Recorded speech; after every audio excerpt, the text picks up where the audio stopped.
Welcome to another SK Wealth Academy podcast number 125. Now, I know I haven't uploaded podcast 123 yet, but that's because when I record these podcasts, I always reference the number. So sometimes I decide that they should be released in a different order. So don't worry, podcast 123 will come.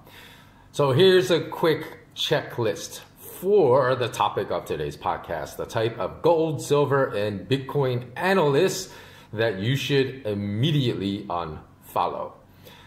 For anyone that says gold reached an all-time high recently, immediately unfollow them, because this statement reveals that they understand nothing about gold in so many different ways, including the number one reason everyone should own some physical gold.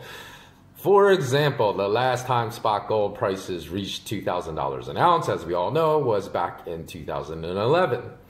A Big Mac back then was about $4, give or take, in most US cities, because as we know, the price of fast food varies depending upon whether you're buying that fast food in Los Angeles, New York, or Middle America in Topeka, Kansas. So give or take, a Big Mac was about $4 in 2011. Today, a Big Mac, give or take, is about $5.71. Go to Switzerland, enter a McDonald's, and a Big Mac will cost you the US dollar equivalent of nearly $7. So who in the right mind that understands inflation and the time value of money would state that Big Macs are at all-time high prices right now, so you should never buy another Big Mac if you love McDonald's until they drop to $3.50 again. Of course, if they tell you not to buy Big Macs because fast food has high caloric qualities with very little nutritional value, and it's not exactly the combination that you want to be ingesting, that would be an entirely different story. But stating that spot gold prices have risen to an all-time high is as moronic as saying Big Macs have risen to an all-time high. So it shows whatever analyst says this, no understanding of the need to consider the negative effects of inflation. It also demonstrates, as I said, a complete disregard for the number one reason to purchase gold, which is its purchasing preservation qualities, its purchasing power preservation qualities, the triple P, PPP. So if you sold a 1 ounce gold, say Canadian silver maple leaf today for $2,150, I think that was the price yesterday. I think it's come down a little bit. Because of the fact that prices of real physical gold are higher than prices of paper gold, quoted by financial news shows everywhere around the world, and then went to your neighborhood Sam's outlet, which for non-Americans out there who don't know what Sam's is, it's basically like an outlet store where you can buy everything you need from your household, from bathroom items to like shampoo, toothpaste, to food, for the kitchen, to gardening supplies, and on and on and on. So say you spent that $2,150 buying these daily living items like steaks, eggs, veggies, printer ink cartridges, shampoo, soap, laundry detergent, kitchenware, glasses, towels, bed sheets, and so on. And then you're able to travel back in time to 2011. And at that time, you could have sold that same 1 ounce Canadian gold maple leaf for about $2,060. And then you bought the exact same items that you could buy for $2,150. Guess what? After buying those exact same items, the exact same quantity, and if some of those items had changed, like your shampoo was 500 milliliters and now it's only like 450 milliliters because there's been a lot of shrinkage. That's the clever way for consumer good manufacturers to try to deceive you that prices are not rapidly rising. It's called product shrinkage. They shrink the product and they keep the price level, but you're actually paying much more per unit of the product. So if you bought the exact same amount of the product that you did in today, selling that same 1 ounce Canadian gold maple leaf, you would wonder, hey, how come I still have all this money left over? What is going on? So you could keep buying and buying. In some cases, you could buy 2 of the same product. Back in 2011, that it would cost you just to buy 1 of the same product of the same amount of units. And you would find yourself with far more supplies back in 2011. So even though 1 ounce of gold would be able to would enable you to buy far more of the exact same items in 2011 than today, even though the price of that gold coin has slightly eclipsed the price from back in 2011, that exercise would show you that the only thing that matters is not the stupid price, as like 99% of all analysts on TV say, so you should immediately stop following them. The only thing that matters is the purchasing power preservation. What can that price buy you? So gold above $2,000 today is not the same as 2011. Different conditions, markedly different conditions exist now versus in 2011. And not only that, these markedly different conditions, and a lot of people don't know this, will not enable the bankers to suppress gold prices for the next 5 years like they did in 2011, between 2011 and 2016. So if an analyst you follow, or 2015, because that's 5 years. So if an analyst you follow doesn't understand this, just another reason to immediately unfollow this. Because if you keep following these analysts that keep saying this garbage, rubbish analysis of gold, they're just going to lead you to making financial decisions that's going to ruin your financial life. So in some recent articles about gold and silver online that I read just this past week, I read like one person who commented, oh, everybody knew gold and silver prices were going higher, but because the prices are constantly manipulated, which is correct. I would say the second part of his statement was correct. Not everyone knew gold and silver prices were going higher, because if everyone knew, then everybody should have bought a lot of physical gold and silver, converted their fiat currency into physical gold and silver, especially since this comment was coming from an American. If he asked 100 of his friends, I'd be shocked if 5 of them own physical gold and silver. So for him to say everyone knows, because if you know and you don't follow through on your knowledge, that's 100% guaranteed big profits, you're an idiot. So not everyone knew. And then the second part, yeah, prices are consistently manipulated by bankers, but he says this renders technical charting of gold and silver prices pretty meaningless, which is correct. So it was impossible, but his conclusion was incorrect. He says impossible to know exactly when prices would break out. So don't sit here and tell me you knew prices of gold and silver are going to break out like they broke out.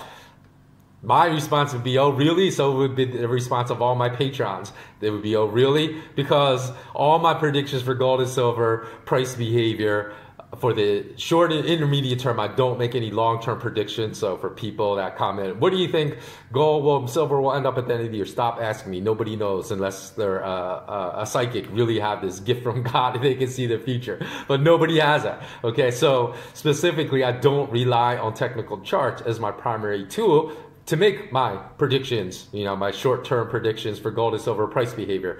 But I always state, my patrons know this, I always tell them, it's my understanding, my analysis of the executed fraud and manipulation in gold and silver prices that have been executed, been mobilized by bankers for the past 2 decades, that enables me to understand, when I look at the fraudulent nature of how gold and silver prices are moving, where it will go. So that's in the short term. So that's why my predictions have been so accurate in gold and silver for well over a year now.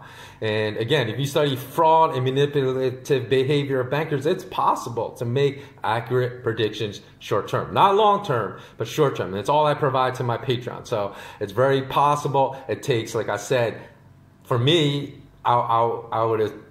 my assertion is that it takes at least 5, 6, 7 years minimum of studying fraud and manipulation to understand how to use that knowledge to make accurate price predictions. And since there's no school in the world that teaches you that, but you can squash that 5, 6, 7 year learning period into just a few months soon, because I have a course that teaches you how to do this in my SK Wealth Academy curriculum. So in any event, once I am free, allowed to be a free man again, I will be able to launch my SK Wealth Academy. So I'm going to search my database to see if I can find some old archive videos my patrons receive that proves the accuracy of my predictions about short-term gold and silver price movements. So just hold the line, hold the fort. I'll be right back, and I'm going to pause. Silver broke out strongly above the $17.80 an ounce resistance level I had spoken about for a while now, and it's trading at $18.23 as I speak. Of course, I mean spot prices, physical prices are always much, much higher, and spot gold prices are also above the $1,770 level I had noted.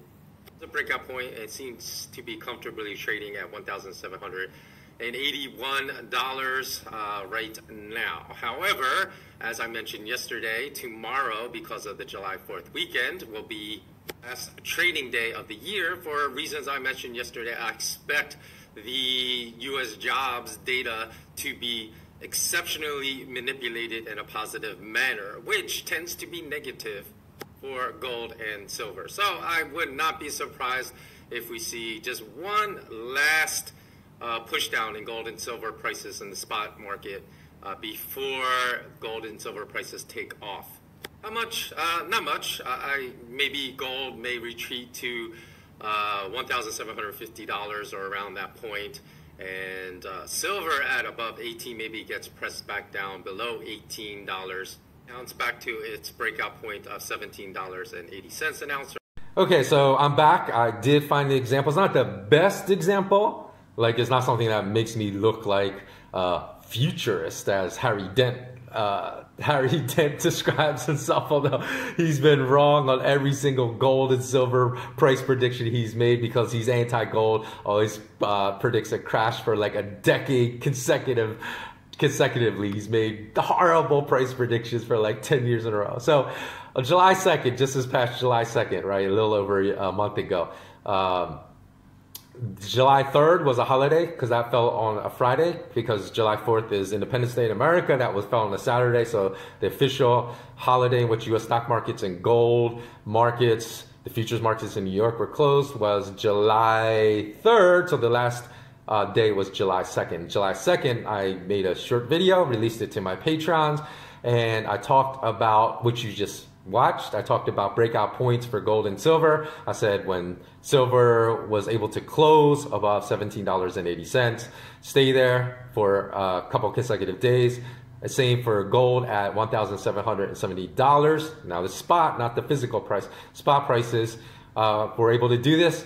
I said that you would see gold and silver rapidly take off and move higher. And this, by the way, the price points I gave to my patrons did not coincide with technical breakout points from looking at the charts, from technical charts, because the price points which technical analysts will always say that whatever asset they're looking at needs to break above to continue an upward trend is the previous high, right? The previous recent high. So the previous recent high for the past few months in gold and silver were at $18.95 for silver, for spot silver, and $1,789 for gold. So my breakout points were much lower for silver. So if you're waiting to $18.95, waiting for a close above 19, you would have missed out. And probably missed out by a lot because it just ran rapidly, silver prices. And then same thing for gold. If you're waiting for that, $20 an ounce higher breakout point, which were much different than the prices I gave, which is based upon my knowledge of fraud and manipulation, then you would have missed out on a considerable portion of those initial breakouts in gold and silver prices. So, and as well, any gold and silver analyst knows this, that whenever you look at the technical charts, they're notorious for yielding false breakouts. Meaning that they'll break out, make a new high, and then immediately plunge in price by like 15-20%. That's happened multiple times over the past decade. Why does that happen? Because you have to understand fraud. A lot of times the bankers paint the charts. If you don't know the term paint the charts, it just means that they engineer artificially a certain chart formation to make the majority of people believe a certain event is going to happen, like the price is going to move much higher or move much lower. Engineering a price breakout above the previous high, of course, would gold. A lot of people thinking the price is going to, go on a run much higher. So a lot of times they would paint the charts, then it would break out. They would goad a lot of new money into the market, into gold and silver, and then execute a massive price slam just days later to quickly put all that new money that entered into the gold and silver markets into big losses. So that's why like a lot of people swear off gold and silver, because they were duped by the bankers, because they don't understand that's because there are no courses in the world. You can't go to any school. You can't go to Harvard Business School. You can't go to Stanford Business School. You can't learn about how to incorporate knowledge of the fraud and manipulation of banker gold and silver, the futures and spot prices into your analysis of where gold and silver prices are heading. That's all. That's something you can only gain in my academy. But though not in that particular video I posted, I provided a lot of commentary as far as why this would not be the case this time around, why it would not be a false breakout. So secondly, even though I did not state in this video, I told my patrons numerous times that, again, like I said, when that breakout happened, it would not be a false breakout. That we would see a rapid movement higher in gold and silver prices across the board, futures prices, spot prices, and physical prices. So, and thirdly, the prediction I made about the July jobs report, of the reason, because it preceded Independence Day, of the most patriotic nationalistic holiday in America, that there is no way that jobs report was not going to be artificially manipulated to produce a positive number as a bunch of bunk. And that's exactly what happened. And although I said expect gold prices to be knocked back down to approximately 1,750, it was knocked down to 1,760, so I was a little bit off. But my silver predictions were spot on, because I said expect silver to be knocked down to about $17.80 to $18. It got knocked back down to $18. So my predictions based upon banker fraud and manipulation, how they manipulate prices on national holidays, on jobs report data. It produced the lowest prices in spot gold and silver, and I even told my patrons what those prices were going to be. Again, I was a little off on gold, I was spot on silver, and then they could have stacked that day at the lowest prices possible for physical gold and silver from that day moving forward. Look at the prices. I'll just go look at a gold and silver chart. Those were the exact low price points from that day forward to now, to August 9th. So my patrons received 3 or 4 of these videos. If you're wondering what is this video, that was just a portion of the video I release daily, right? A small little snippet, and I release. My patrons that pay just $5 a month at the transcendent level and higher receive 3 or 4 of these videos every single week, sometimes 5 or 6. And not just about gold, not just about silver. It includes other precious metals, other commodities. I talked about soybeans and was spot on as far as like soybeans going higher. I also talk about specific stocks. And although, like on soybeans, I should come back and qualify that I wasn't spot on as far as where I thought the price point would descend before moving higher. But I did mention that soybeans would go much higher. And then I also had provided to my patrons certain gold mining stocks, precious metal mining stocks. One that went up 1,650% in just a few months. So I can't, and for those of you that are not Patreon saying, oh, is he just making this stuff? I can't lie about this stuff because it's all in writing, for my Patreon. So it's documented, it's there. One view of gold that is appropriate, or other gold analysts you should, I'm sorry, I just lost my train of thought. Other gold analysts you should definitely unfollow are analysts that say gold was a dead asset, gold should never be owned by anyone in their portfolio. Who says that? Well, Goldman Sachs.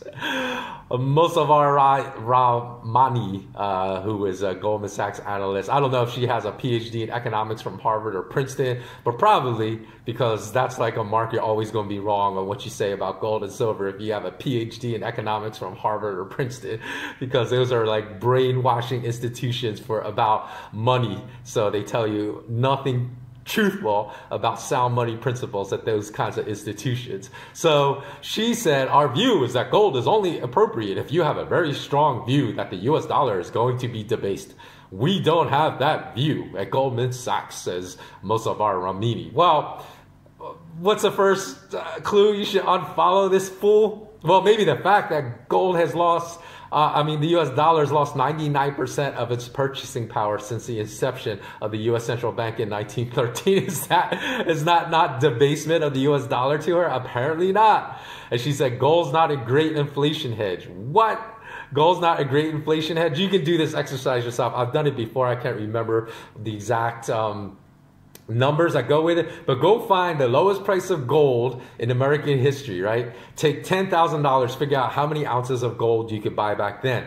Now, take those same ounces of gold and then convert it to the price of if you had bought coins back then, or or even just bullion back then, the price per ounce of gold and what that translates into US dollars. So if you kept US dollars, you have like 10,000. If you had bought gold and now you still are holding gold, you should still be holding it because it's still going to go higher. But if you chose to sell it right now, you would literally have, I can't remember if it's over 10 million or just several million, but the difference is, would you rather have several $1 million or just 10,000? And Mossavar Ramini, the fool, the Goldman Sachs fool, says, oh, gold's not an inflation hedge. Okay, and then you have another guy from his name, I guess he's Indian, because this article was on the India Times, Dhirendra Kumar. He said in January 2018, gold is a dead asset. Now, spot gold prices back then were about 1,330. You could buy a 1 ounce Canadian gold maple leaf for about 1,360 back then because of premiums were not as high as they are now. And today, that same 1 ounce gold coin is $2,138. So it's a 57% appreciation. So let me applaud you, Dhirendra Kumar. Good job saying gold's a dead asset.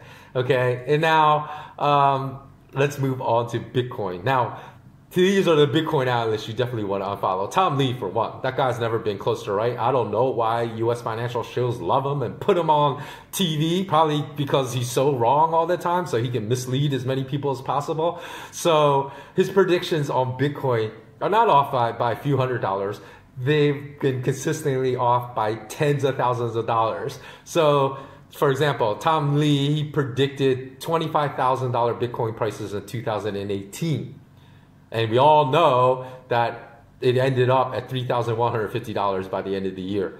And not only that, he had a chance mid-year, when Bitcoin plummeted to 6,500, he had an opportunity to retract his statement and say, I was wrong. But no, what does he try to do? He tries to mislead as many people as possible by saying, oh, don't worry. By the end of this year, we covered at 25,000. I just told you, ended up at 3,150. And the next year, in 2019, he said, well, I was only off by a year. He's like, don't worry.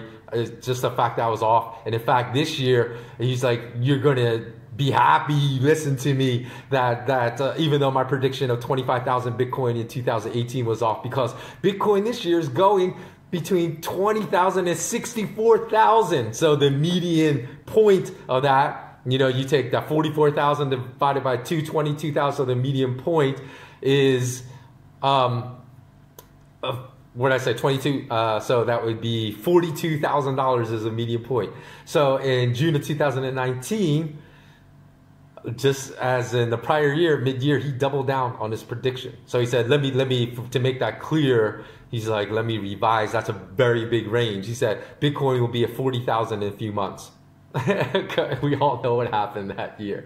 So outside of him, of course, there have been other Bitcoin analysts that have been consistently wrong every single year in their predictions by thousands to tens of thousands of dollars of price. So, I mean, Tom Lee, I don't need to just rag on him. You should unfollow every single one of these Bitcoin analysts, because obviously they have no idea what they're talking about. Occasionally, I will give some predictions, but I'll say, hey, this is pure speculation, because it's just for fun. It's not like serious nature like my gold and silver analysis, because I don't really consider myself, 100%, I don't consider myself a Bitcoin expert. I consider myself a gold and silver expert. So, and the fact is that I've been 100 times more accurate than these fools out there in times I said where I thought Bitcoin was heading. Because at the start of 2018, I said when Bitcoin was still 20,000, I said it's reached this top, it's going to get cut in half to 10,000. Got cut in half to 10,000. I said it's going to get cut in half again to 5,000,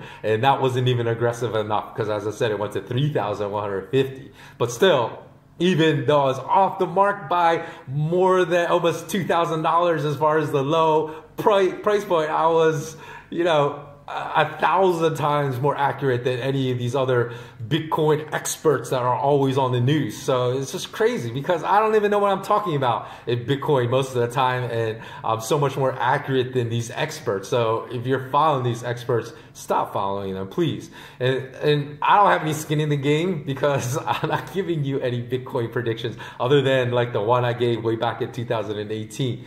And then maybe a couple articles on my news site in which I just say I don't think it's going to go to where this analyst is saying, stuff like that. But nothing very specific since 2018. So and then also here's the other type of Bitcoin analyst you should immediately unfollow. Anyone that says Bitcoin will exist into eternity as a form of currency because it's the decentralized creation process protects it from ever going extinct.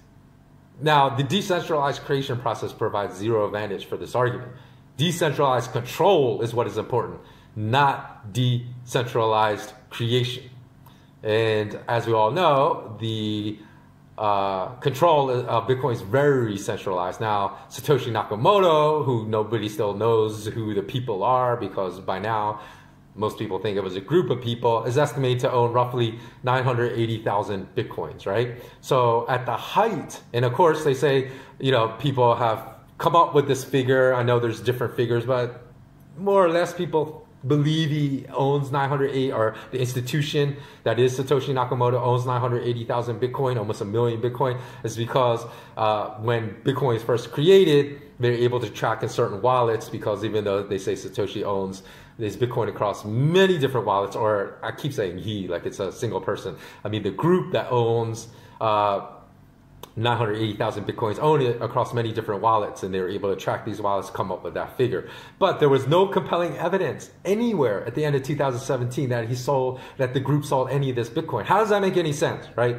So for people to say, oh, Satoshi was this cyberpunk and and that's been proven. I've actually had people say that to me. They said, it's been proven he was a cyberpunk and that's indisputable. Like, what? There's no proof. I don't understand how people can pass off unknowns as knowns, but people do that all the time when they have a certain agenda that they want to stick to.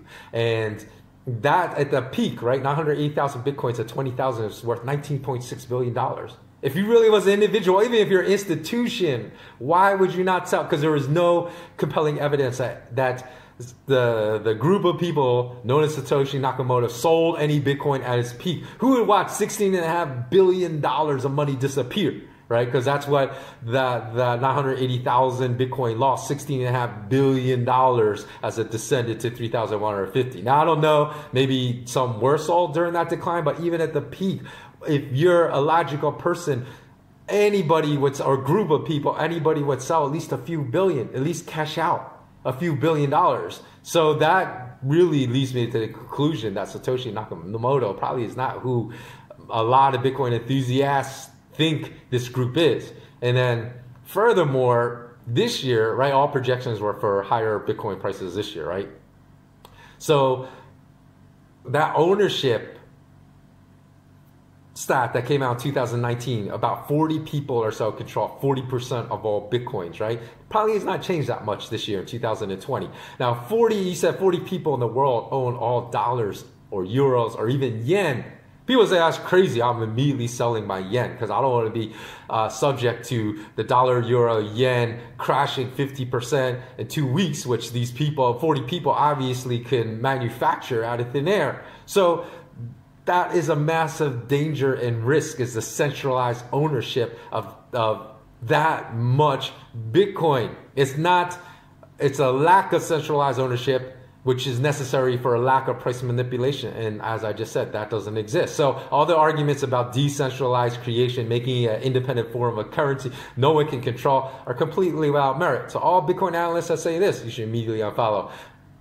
Let me just give you one other analogy to prove how stupid that argument is. There's no centralized mining of gold. Right? There's many different gold mining companies all over the world, mining gold in Africa, mining gold in Canada, mining gold in the United States, mining gold in Mexico, mining gold in Australia, mining gold like in Indonesia, all over the world. There's no centralized mining of gold. Yet bankers have still found a way to ban its use as money around the world. So just because Bitcoin has decentralized creation does not mean governments can't ban it. They've done that with gold. There's no the mining process for gold is decentralized. So any business owner in the U.S., for example, there is a case, right, where this business owner paid his employees in gold and silver coins and told his employees for tax purposes, you could declare the face value. Now, one would say this is a logical statement, right? Because the face value of that coin for gold, 1 ounce gold coins, even though I told you they're selling for $2,150, give or take, 10, 15 bucks.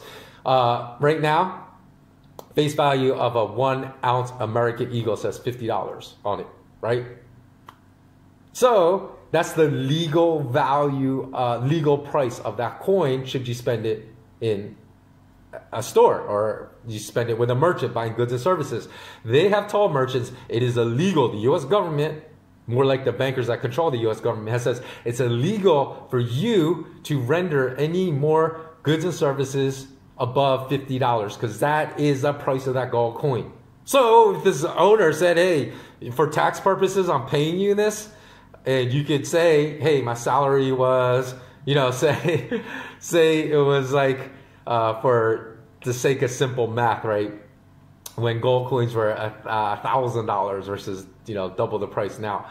Say he was doing it back then. This is not the case. I don't think it wasn't as far back as when gold was $1,000, but for simplicity purposes, right? And your salary was $300,000 a year. You get 300 coins, right? 300 times 1,000, 300,000. But the face value each of those 300 coins at $50, right? So that's only 15,000. So instead of declaring $300,000 of income, you declare 15,000. But no. The U.S. government arrested this guy and slapped him with 57 counts of felony charges, right? Because they said he was encouraging people to avoid taxes, some kind of tax avoidance scheme. Now, I would be okay with the government doing that if they put the real price on the damn coins. And if you spend a coin, you get $2,150 worth of goods today. But no, you still, like merchants cannot do that. Or they go arrest a merchant because they say it's only worth $50. So you can't be so two-faced and say, for our purposes, when you spend it, we're going to screw you. But if you do the same thing on your taxes, that's illegal. How can it be illegal in one sense, but legal in another? They have all the, but I mean, that's a rhetorical question because it's a government. They do whatever they want. So their legality is situational. So for the purposes of spending it in a store, the legal price of that coin is $50. But if you declare that on your taxes, that's illegal and we're going to come and arrest you. So it's ridiculous. The UK followed suit. So they said, again, George Osborne, who used to be the Chancellor of the UK, he said that he introduced this package. He said, again, like they did in the United States, the banker said, this is just to punish those tax evaders out there. And so he said, most wealthy people pay their taxes, and without them, we cannot begin to afford the public services on which the country depends. But under the last government, it was the boast of some high earners that with the help of their accountants, they were paying less in tax than their cleaners. I regard tax evasion as morally repugnant. He was calling tax evasion the same thing. They were declaring their salary in gold and silver, but using what the UK government said was the legal price of those coins. He said you can't use what the government says is the legal price of those coins. You have to use what I tell you is the price. You know what you bought those coins for, or you know what you purchased those coins for. That's what you should be. So if we know what we purchase those coins for, how come when we spend them in stores, we can't get the same price value, that price credit? Tell me that, George Osborne. George Osborne is the one that's morally repugnant not the people he say that are basically abiding by the UK law but being punished for abiding by what the UK law says as far as what the price of those gold and silver coins are. So all I gotta do is just SMH, right, when it comes to these morally foul people like George Osborne.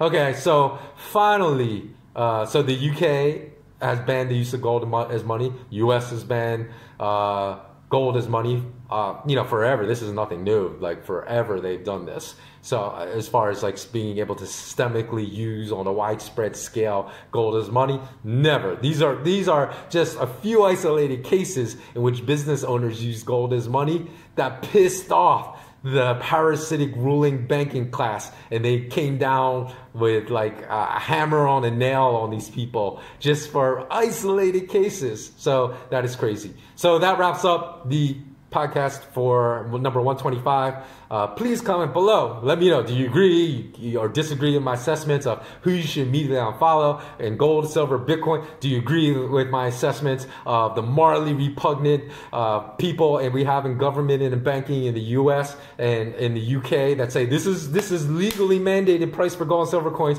but you can't use that legal mandate on your taxes, otherwise you're a morally repugnant tax evader? Do you agree with my assessment on that? Let me know. And as always, you remain intensely curious. Thanks so much for watching, and so long.